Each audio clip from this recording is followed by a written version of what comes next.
The following contest is scheduled for one fall. Introducing first, from Pineville, West Virginia, weighing 242 pounds, Heath Slater.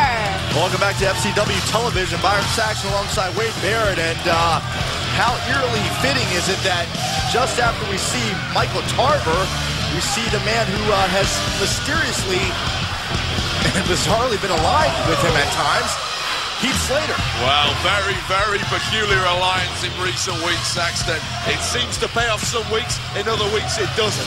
It'd be interesting to see if we see anything more from that alliance tonight.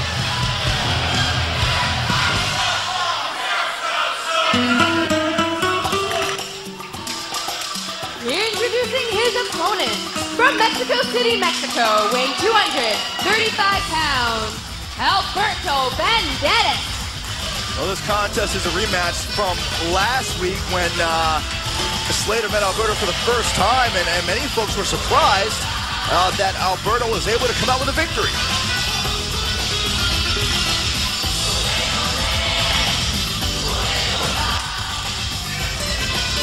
Banderas sporting a slightly different look, as is Heath Slater, and a new haircut.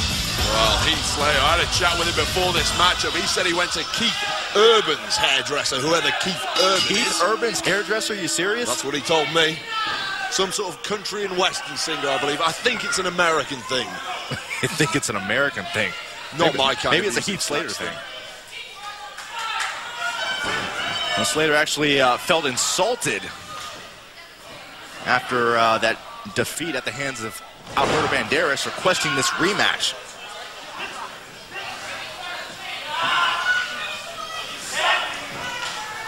For Slater, on any given night, a perennial contender for the Florida Heavyweight Championship. Oh, man! And when you look at Alberto Banderas, he is a huge star in his watch native out here, Mexico. covered by Banderas. A huge star in Mexico, but it still remains to be seen if he can translate that fame, those skills here in FCW. Well, I think over the last few weeks, we've only gotten a taste of just how good Alberto Banderas can be. Watch out. Slater trying to use some momentum to get the pinfall on Banderas, but I think there's just more than meets the eye when it comes to Alberto Banderas. As you said, a huge star in Mexico, a very versatile superstar here in FCW. Banderas is a big, big, powerful man. And not to mention, Banderas already has a victory over Slater, and there's not many guys who can say it. That's absolutely correct. That is a huge name to get a victory over. Here.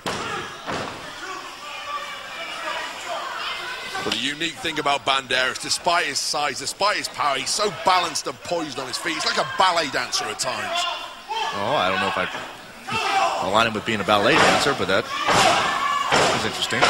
What's interesting right now is how Slater, look at this, pounding away at Alberto Banderas. Maybe that frustration from last week starting to kick in.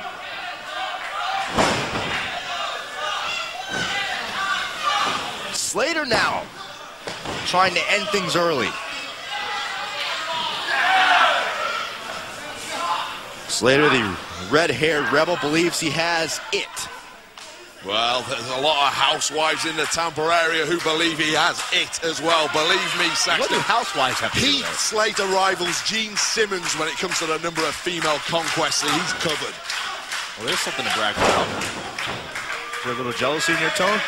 I'm not jealous at all. You know, the amount of mail we get here in the FCW arena from housewives across the state wanting a date with that man, Heath Slater. Well, they're going to have to get in line, and it's a long, long line. 3 miles long, Saxton, and growing by the day. Well, at least we know we've got that demographic covered. That's the Cougar demographic, Saxton. Yes, thank you for the verification, Wade. As Heath Slater doing a very good job of wearing down Alberto Banderas, continually cranking back on the neck, driving his right knee into the lower back of Alberto Banderas. And look at the confidence of Heath Slater, who never seems to be at a loss for confidence or self-absorbance.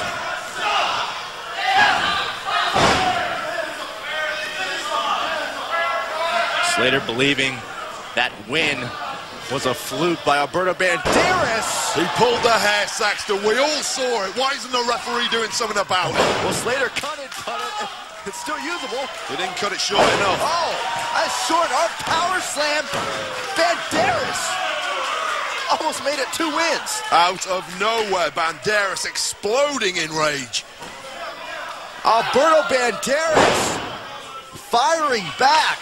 Yet again, we see the power of Alberto Banderas, and now we might see that poise, that grace that I was speaking about. Oh, Banderas headed for that high-risk, high-reward area, and Michael Tarver has just returned. The alliance is back together. The force is strong, Saxton. Michael Tarver once again stomping away, and here comes Justin Angel. Justin Angel sticking his nose in someone else's business once again. Someone else's business. Big mistake. Michael Tarver just came out here and challenged Justin Angel. That's why he's out here. Yeah, 2 can play at that game, believe me. Your winner as a result of a disqualification, Alberto Banderas. Well, he doesn't look like much of a winner right now, does he? He had the boots put to him in there. Well, regardless of the shenanigans that Michael Tarver tried to pull, that's 2-0 now. That Alberto Banderas, 2 victories over Heath Slater. But folks, as this night progresses, don't forget we're still looking forward to that big tag team matchup. The first time ever that Brett DiBiase and Joe Hennig, the Fortunate Sons, will receive an opportunity to compete for the tag team titles against the Dude Busters. It's our main event, and it's still to come.